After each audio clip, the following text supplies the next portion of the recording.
অহা 20 তাৰিখে আমি মিছন বসুন্ধৰাৰ তৃতীয় সংস্কৰণ আৰম্ভ কৰিম। প্ৰথম দুটা সংস্কৰণৰ জৰিয়তে 10 লাখতকৈও অধিক পৰিয়ালে ভূমিৰ ওপৰত নিজৰ অধিকাৰ লাভ কৰিলে।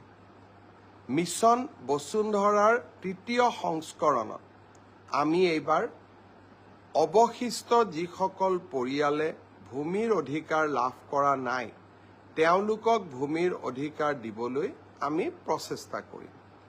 অতিৰিক্তভাৱে আপোনালোকে জানি ভাল পাব, আমাৰ গাঁৱৰ নামঘৰ, মন্দিৰ, স্কুল, ক্লাব আদি বিভিন্ন অনুষ্ঠানে আজিলৈকে নিজৰ মাটি পট্টা কৰি ল'ব পৰা নাই।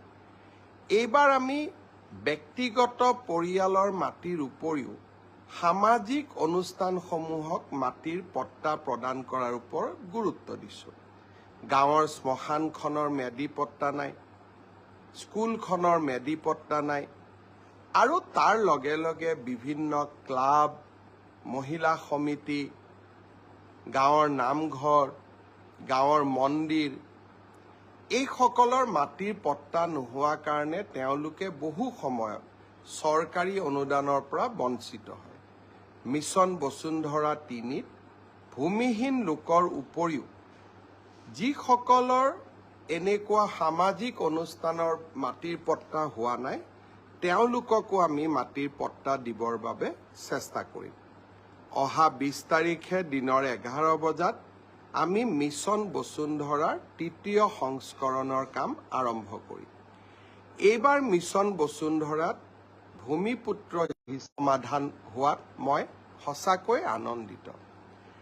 গুৱাহাটীৰ পাহাৰ অঞ্চলত বাস কৰা লোকসকলৰ মাটিৰ পট্টা আমি দিয়াৰ পিছতো প্ৰিমিয়াম বহুত হোৱাৰ কাৰণে তেওঁলোকে মাটিৰ পট্টা গ্ৰহণ কৰিব পৰা নাছিল।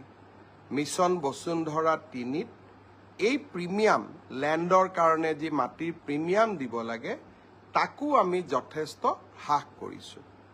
অহা 20 তাৰিখে 11টা বজাত আমি মিছন বসুন্ধৰা পুনৰ এবাৰ আপোনালোকলৈকে আগবঢ়াম। আপোনালোকে সকলোৱে এই আঁচনিৰ সুবিধা ল'ব।